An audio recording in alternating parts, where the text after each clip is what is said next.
CPIM സംസ്ഥാന സമ്മേളനത്തിന്റെ ഭാഗമായി കൊല്ലത്ത് ബീച്ച് കബഡി മത്സരം സംഘടിപ്പിച്ചു. ആദ്യ മത്സരത്തിൽ ശ്രീലങ്കൻ ഈസ്റ്റേൺ പ്രൊവിൻസിലെ ആർമി താരങ്ങൾ എറണാകുളത്തെ പരാജയപ്പെടുത്തി.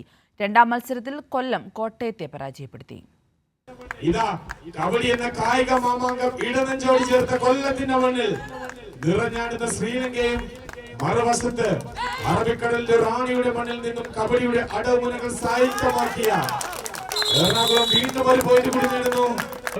ശ്രീലങ്കൻ സൈന്യത്തിലെ സിന്ധുജ നേതൃത്വം നൽകിയ ടീമും അലീന നേതൃത്വം നൽകിയ എറണാകുളം ടീമും തമ്മിൽ തീപാറും മത്സരം. ആദ്യ റൗണ്ട് മുതൽ ശ്രീലങ്കൻ താരങ്ങൾ മേധാവിത്വം പുലർത്തി. കിടിലം റൈഡുകളും ക്യാച്ചുകളും ഡു ഓർ ഡൈ. ഈ കാഴ്ചയ്ക്കപ്പുറം വാക്കുകളില്ല.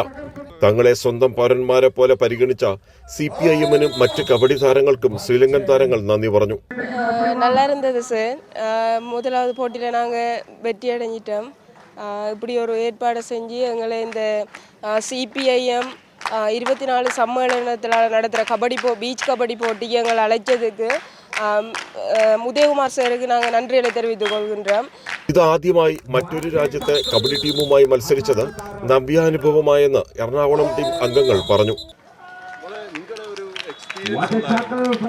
ഞങ്ങൾ ടൂർണമെന്റ് ഒക്കെ പോവാറുണ്ട് കളിക്കാനായിട്ട്.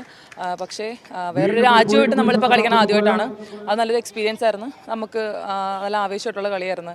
രണ്ടാം മത്സരത്തിൽ കൊല്ലം കോട്ടയത്തെ വാശിയേറിയ റൈഡിലും ക്യാച്ചിലൂടെ അക്ഷരനഗരിയുടെ കോട്ടയത്തെ മുട്ടുകുത്തിച്ചു.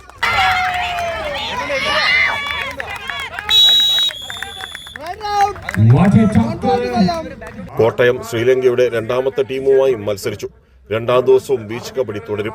മത്സരം കാണാൻ ഗാലറിയും ഹൗസ്ഫുള്ളായിരുന്നു.